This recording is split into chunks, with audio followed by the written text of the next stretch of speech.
Existem doenças que podem afetar quase todos os políticos, especialmente aquele que você mais admira.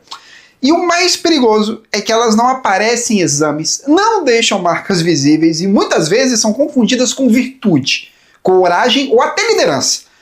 Mas por trás de discursos firmes e posturas confiantes, o que muitas vezes existe é algo mais profundo.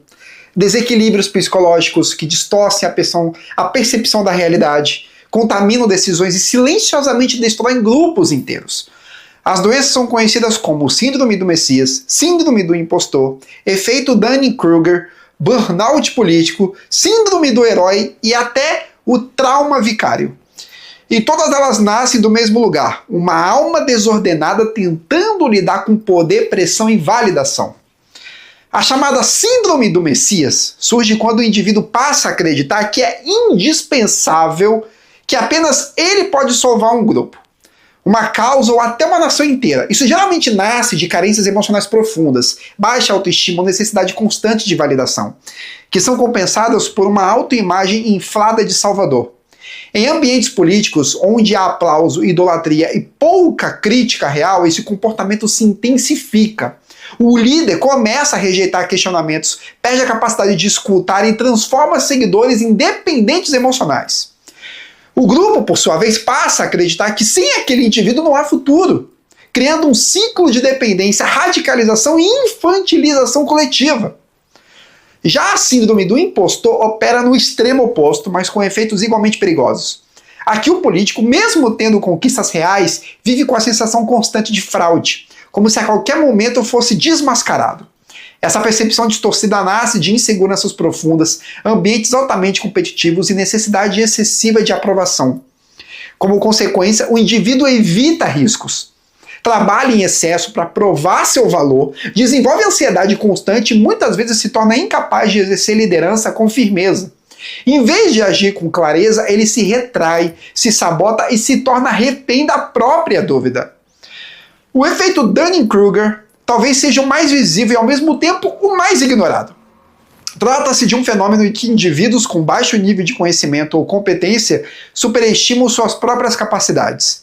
Na política, isso se manifesta em discursos simplistas, excesso de confiança e desprezo por especialistas ou análises profundas.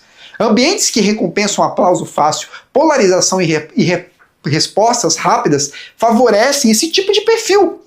O problema é que essas pessoas influenciam decisões complexas sem compreender sua real dimensão, levando a erros graves, estagnação do debate e empobrecimento intelectual da esfera pública. O burnout político revela outra face do problema: o esgotamento.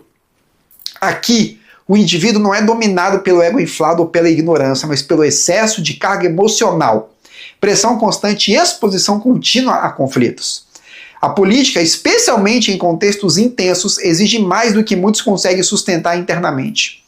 O resultado é exaustão emocional, cinismo, perda de propósito e queda de desempenho. O líder que antes lutava por uma causa passa a operar no automático, desconectado muitas vezes sem energia para tomar decisões com lucidez. A síndrome do herói, por sua vez, é traiçoeira porque se disfarça de virtude. O indivíduo sente uma necessidade compulsiva de ser necessário, de assumir todas as responsabilidades, de carregar o grupo nas costas. Ele acredita que sem sua atuação constante, tudo desmorona. Isso pode nascer de traumas, necessidade de reconhecimento ou desejo inconsciente de validação através do sacrifício.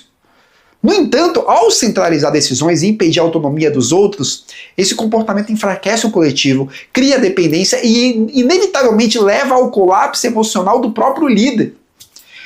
E existe ainda o trauma vicário, menos falado, mas profundamente presente.